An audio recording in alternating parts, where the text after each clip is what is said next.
One of the cases that I understand that you worked on, and I wanted to spend some time visiting with you about today, just kind of have you give us a sketch of how it is that you go about doing the work that you do, is the case of Marilyn Monroe, the famous actress that was found dead back in 1962, I believe it was. Right. It's been a long, long time ago now, but Monroe is no doubt about it an iconic American figure.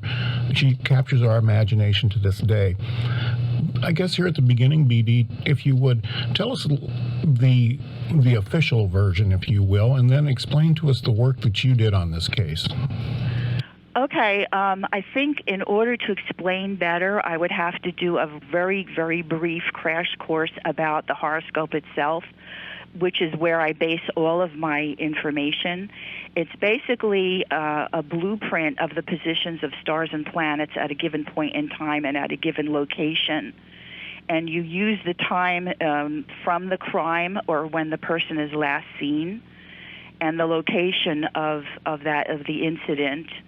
And from there, the horoscope has 12 houses, we call them. They're actually 12 fields of experience is the best way I can put it, and they all represent a certain aspect of reality, a person, a house, a family member, a pet, and actually there are only 12 houses, so you can imagine they represent hundreds of things.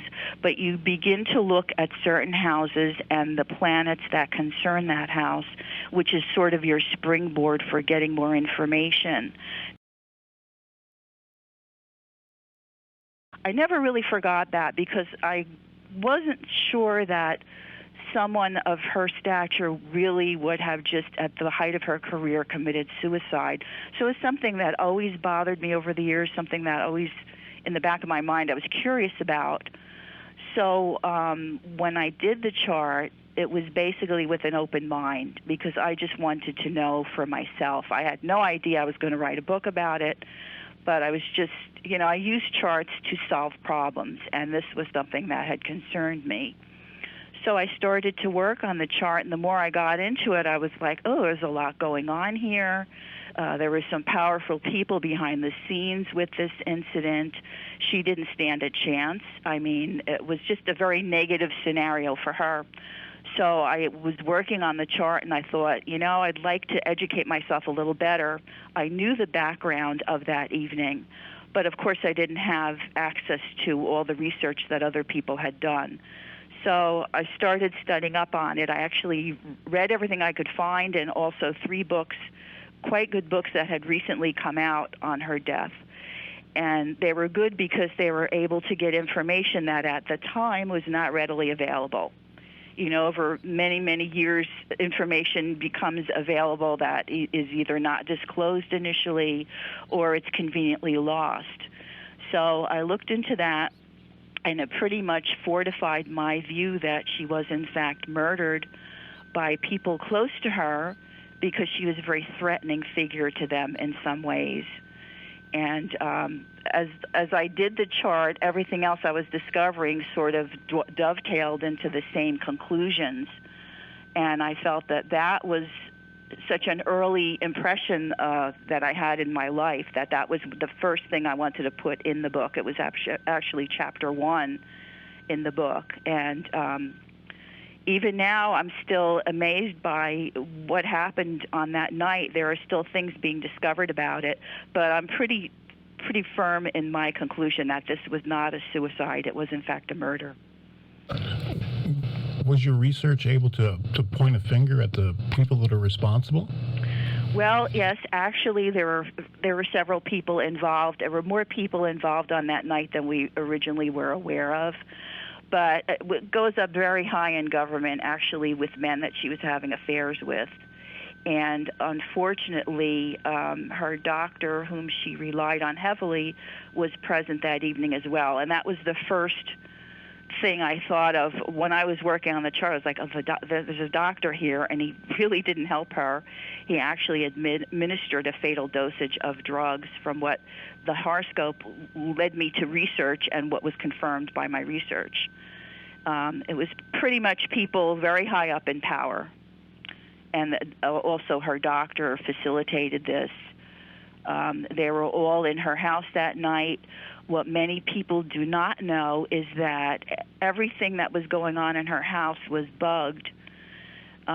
Years after her death, I think when they were I think they were tearing down the bungalow, or they were renovating the bungalow that she lived in Brentwood, they found all this recording apparatus above her bedroom in the attic, and it had been there for I don't know how many years. So that there is an existence, according to my research, there are tapes that were made, unfortunately, of that horrible evening and every other evening where she was present in the house. So somebody up at a high level was very interested in Marilyn's activities. She also kept a red diary, which I think was the motive for the initial entry into her house on that last night. Her house was actually ransacked. And the diary, someone has it, we don't know who, but the diary was never found. But in the diary, she was recording conversations she had with the Kennedys. And apparently she knew more than they were comfortable with her knowing. So a lot of the rumors about Kennedys, or was it the mafia, was it suicide, was it her doctor, it was pretty much people in power. And it was there was the diary, but there was also the fact that they couldn't trust her anymore. They had kind of brushed her aside, so that there was a vengeance motive that these people were afraid of. And this is borne out. There's a lot in that horoscope of that event that is extremely secretive, covered up, people deceiving, and extreme pressure put on her housekeeper. I think everybody remembers that there was a housekeeper who gave very conflicting information about the night of her death. And she, I believe, was coerced into saying what she said. And that actually is apparent in the horoscope as well.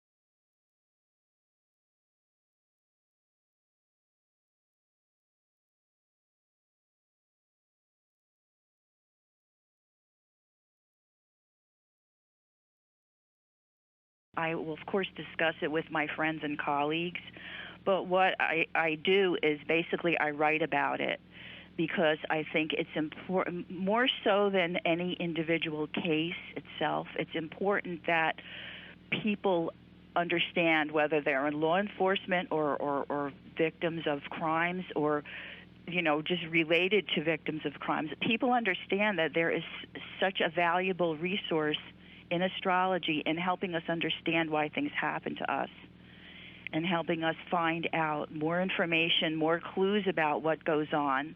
And it's such a powerful tool. Basically, it's to teach people. Of course, I want to know what happened to Marilyn Monroe, and in my other writings, I wanted to know what happened with Natalie Wood and John Benet Ramsey. But more so than that, the fact that we can find out things is what I really want to put out to the public.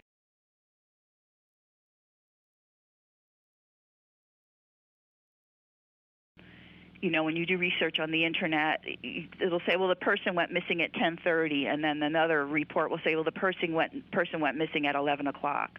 That's a big discrepancy in astrology. So I usually try to nail everything down before I spend all the hours that I need to figure out what happened. You discussed the fact that you're working on a way to profile criminals using astrology. BD, what else does the future hold in your estimation for forensic astrology, if you will? I think it's limitless. I think that what I'm learning right now is the applications of astrology to weather patterns. And I live in New Jersey. Here on the East Coast, everybody knows the trouble we've had with storms in the past few months. And I think that could be invaluable in determining meteorological things in the future. And also in terms of crime, that's mainly my interest.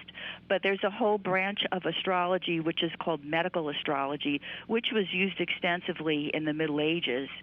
And the detail to which that gets is also a little scary. They actually used to use astrology to diagnose illnesses. There were certain people who would do that. They may have been doctors. They may have just been astrologers. Sometimes doctors were astrologers in those days because it went hand in hand with nature, and that's what they worked with. So I think it's limitless. I think it's up to us to discover how far it can go. But just the work on crime alone has convinced me that we're only scratching the surface. If I were to bump into you in a coffee shop and say, oh, you're the author of that book, Forensics by the Stars, Astrology Investigates, why should I plunk down some of my hard-earned cash and spend some time reading your book? What would you say? Well, the first thing I'd probably say is because you've probably never read a book like it. There has not been much written along these lines. I know that it's blogged extensively, and there are some excellent astrologers out there who blog about cold cases and crimes. I followed their blogs when I was starting out. But as for sitting down and compiling these analyses into a book, there really isn't anything like it right now. B D, this has been a very interesting conversation here today. If we have a listener out there that would like to take a look at your blogs or get a copy of your book, how can they go about doing that? My book is available at any major online retailer. It's in hardcover, paperback, or in ebook edition, and that could be Barnes & Noble, Amazon.com, Books A Million. If you just wanted to search on my name, B D Salerno, or if you wanted to search on Forensic Astrology, you would it would pull the book up. It would probably, if you went to Amazon.com, you would also find some articles that I have published about the Phil Spector case. I have an article on Natalie Wood and also on the Jeffrey McDonald murders. Those are on Amazon on Kindle. And my website is in progress. I have blogged as Star Sleuth, so if you searched on Star Sleuth, astrology, you would find some of my blogs. Actually, I picked a lot of my work out of my blogs, so they aren't as prolific as they were a couple of years ago. But my website's in progress. It will be astrologyinvestigates.com, and there will be a lot more coming on that once it gets online. Very good. I'd like to take a moment now to thank you for having spent some time here with us this afternoon. We've appreciated hearing from you. Thank you. It's been my pleasure. B D Salerno joining us here this afternoon. She is the author of Forensics by the Stars.